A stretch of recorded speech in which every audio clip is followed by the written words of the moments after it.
Hello बच्चों, चलिए प्रश्न को देखते हैं। प्रश्न है, दो क्रमागत धनात्मक पूर्णांक ज्ञात कीजिए जिनके वर्गों का योग क्या हो 365 हो। तो प्रश्न को हल करें उससे पहले जो प्रश्न की मुख्य अवधारणा है उस पर विचार करते हैं। तो इस प्रश्न के लिए जो मुख्य अवधारणा है वह हो जाएगी द्विघात समीकरण। अर्थात हम यहाँ पर यह देखेंगे कि द्विघात समीकरण क्या होती है। तो वे समीकरण जो ax का वर्ग योग bx योग c बराबर 0 के रूप में हो द्विघात समीकरण कहलाती है। तो हमें यहाँ पर दो क्रमागत धनात्मक पूर्णांक ज्ञात करने हैं। तो माना प्रथम पूर्णांक, तो प्रथम पूर्णांक है उसको हम क्या मान सकते हैं, x मान सकते हैं। तो यहाँ से द्वितीय पूर्णांक क्या हो जाएगा, द्वितीय पूर्णांक हो जाएगा x योग 1, क्योंकि दोनों ही क्या है, क्रमागत है। क्रमागत होने का अर्थ है कि सबसे पहले मान लेते हैं हम, जैसे 15 व 16 क्या है, क्रमागत है। तो पहला पूर्णांक है x और दूसरा क्या हो जाएगा, उसमें 1 जोड़ देंगे तो क्या आ जाएंगे, क्रमागत आ जाएंगे। अब हमें दिया गया है, यहाँ पर लिखेंगे प्रश्नानुसार। प्रश्नानुसार में यह दिया गया है कि दोनों पूर्णांकों के वर्गों का योग कितना है, 365 है। अर्थात x का वर्ग योग x योग 1 का वर्ग बराबर 365। तो हल करेंगे तो हमारे पास क्या आएगा, x का वर्ग योग x का वर्ग योग 2x योग 1 बराबर 365।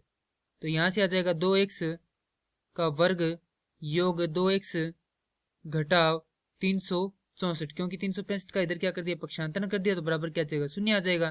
तो यहाँ से आएगा x का वर्ग योग x घटाव 182 बराबर 0। तो अब हम क्या करेंगे, इस समीकरण को जो हमारे पास द्विघात समीकरण प्राप्त हुई है इसे गुणनखंड विधि से हल करेंगे। तो यहाँ पर लिखेंगे गुणनखंड विधि से। गुणनखंड विधि का अर्थ होता है कि यहाँ पर मध्य में जो हमें bx दिया गया है उसके हमें ऐसे टुकड़े करने होते हैं जिनका गुणनफल क्या हो, इन दोनों गुणनफल के बराबर हो। अर्थात जो ax है और c है उसके गुणनफल के बराबर हो तथा उन टुकड़ों का योग क्या आ जाए, दोबारा से x आ जाए। तो यहाँ से हम देखेंगे x का वर्ग योग 14x घटाव 13x घटाव 182 बराबर 0, क्योंकि 14 व 13 ही ऐसी संख्याएं हैं जिनको यदि 14 में से हम 13x घटाते हैं तो हमारे पास कितना बचता है, x बचता है, और इन दोनों का गुणनफल करते हैं तो हमारे पास कितना आता है, 182 आता है।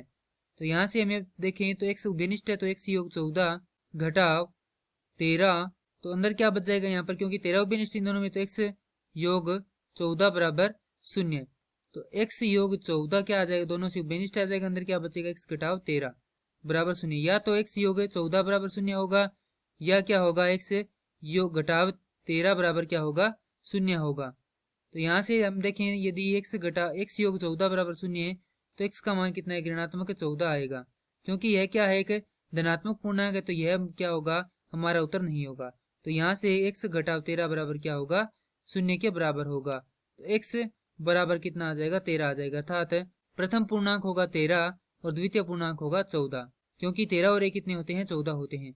तो प्रश्न में हमसे दो क्रमागत धनात्मक पूर्णांक पूछे गए तो धनात्मक पूर्णांक है दो क्रमागत 13 व 14, और यही क्या हमारे प्रश्न का उत्तर है। मैं आशा करता हूँ कि यह प्रश्न आपको समझ में आया होगा। धन्यवाद।